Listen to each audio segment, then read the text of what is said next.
कैसे पड़ोसी ने बारिश में मेरी प्यास बुझाई, यही बताने वाली हूँ आपको इस वीडियो में। मेरा नाम जुली है। मैं 26 साल की एक जवान, खूबसूरत और खुशमिजाज महिला हूँ। मेरा घर गांव में है। शादी के बाद शुरुआत से ही मेरी पति के साथ नहीं बनती थी, क्योंकि उसकी नीयत में खोट था। इसलिए मैं पति का घर छोड़कर एक दूसरे गांव में आ गई, जहां मेरा एक छोटा सा पुश्तैनी घर था। मैं अपने साथ अपनी छोटी सी बेटी जूही को लाई थी, और अब इस घर में सिर्फ हम दो लोग ही रहते थे। मैं दूसरों के खेतों में कभी कभी काम करने चलो जाती थी, जिससे घर का खर्चा चल सके। सुबह की धूप छत पर चढ़ने से पहले ही मैं उठ जाती, घर की सफाई करती, और फिर वह रोज की चाय की प्याली जो मैं बनाकर दरवाजे के पास बैठ जाती। पास ही रहने वाला हमारा पड़ोसी हर सुबह खेत से लौटते वक्त मेरे आंगन के सामने से गुजरता। कहने को वो पड़ोसी था, लेकिन उसका घर मेरे घर से काफी दूर था। उसका नाम विवेक था। उम्र लगभग 29 या 30 होगी। उस दिन भी मैंने रोज की तरह उससे मुस्कुराकर कहा, अरे सुन, चाय पिएगा क्या? अभी अभी बनाई हूं, दूध जरा ज्यादा है आज। और उसने मुस्कुराते हुए कहा, भाभी, आपके हाथ की चाय ना मिले तो दिन शुरू ही नहीं होता। मुझे हमेशा भाभी ही कहता था, और ना जाने क्यों इस शब्द में एक अजीब सा अपनापन था। उसका रिश्ता मेरे घर से बस इतना ही नहीं था। कभी सब्जी लाकर दे देना, कभी मेरे छोटे छोटे कामों में हाथ बंटवाना, कभी शाम को मेरी छोटी बिटिया को झूला झुलाना। वह सिर्फ पड़ोसी ही नहीं था, एक परछाई बनने लगा था, और शायद मेरे घर का हिस्सा भी। एक दिन वो मायूस होकर आया। उसकी आंखें लाल थीं और चेहरे पर भारीपन।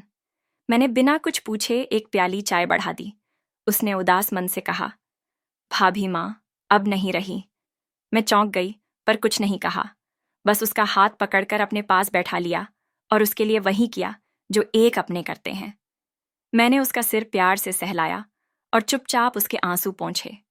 धीरे से उसने अपना सिर मेरी गोद में रख दिया, जिससे उसे थोड़ी राहत मिली, जैसे वो किसी अपने के पास हो।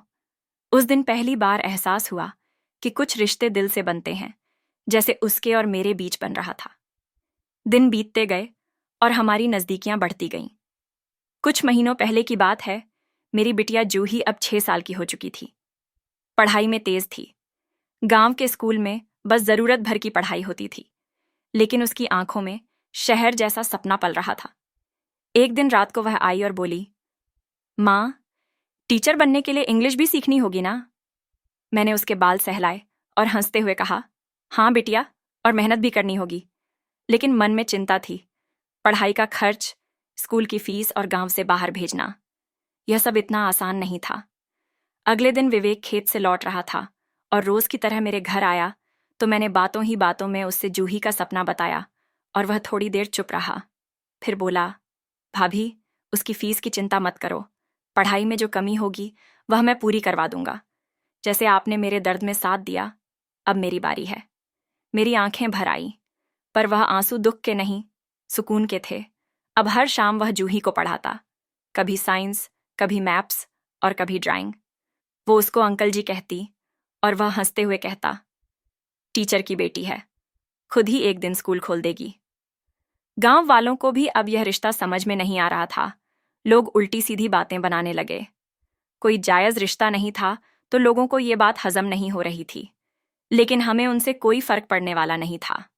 सबसे मजबूत रिश्ता था मेरा और विवेक का। कुछ दिनों बाद जूही का नामांकन शहर के अच्छे स्कूल में हो गया, वो भी विवेक के दिए पैसों और मेहनत से। जाते वक्त विवेक ने जूही को एक बैग और एक पेन बॉक्स दिया, और उसे बस पर बैठाकर हॉस्टल भेज दिया। और मैं सीढ़ियों पर बैठकर बस देखती रही, एक पड़ोसी जो समय पर पिता बन गया, और एक माँ जो दिल से भाभी होते हुए भी हमेशा उसका साथ देने वाली रही। अब मैं घर पर बिल्कुल अकेली हो गई थी। जूही के बिना दिन उदास लगने लगा। एक रात जब मैं बना खाकर सोने जा रही थी, तो वो विवेक एक कमंडल में दूध लेकर आया। वह बोला, भाभी, ये दूध रख लो, आज डेयरी वाला लेने नहीं आया है। मैंने उसको अंदर बुलाया और बैठने के लिए कुर्सी दी, और मैं दूध की डोलची ले ली। फिर मैंने उसको खाने को पूछा। उसने कहा, खाना खाकर आया हूं। तभी अचानक तेज बारिश शुरू हो गई। बारिश इतनी तेज थी कि वो अपने घर नहीं जा सकता था। तेज ठंडी हवाएं भी चल रही थीं। मैंने उससे कहा, आज रात तुम यहीं रुक जाओ। गांव वालों को सब पता है हमारे बारे में, इसीलिए तुम्हारे यहाँ रुकने से किसी को कोई दिक्कत नहीं है। वो मेरी बात समझ गया। मेरे घर में एक ही कमरा था। हवाएं बहुत तेज चल रही थीं, इसलिए मैं उसे कमरे में ले गई और दरवाज़ा बंद कर दिया। अब बारिश के कारण लाइट भी चली गई और बिल्कुल अंधेरा छा गया। फिर मैं क्या ही बताऊं दोस्तों, मज़ा ही आ गया। इसके बाद हमने कैसे क्या क्या किया, अगर आप कमेंट में पार्ट 2 लिख देंगे तो मैं आपको आगे जो हुआ वो पूरे विस्तार से अगले वीडियो में बताऊंगी। आने वाली वीडियो देखने के लिए इस वीडियो को लाइक करके इस वायरल भाभी चैनल को सब्सक्राइब कर लीजिए। मैं फिर मिलूंगी अगली वीडियो में।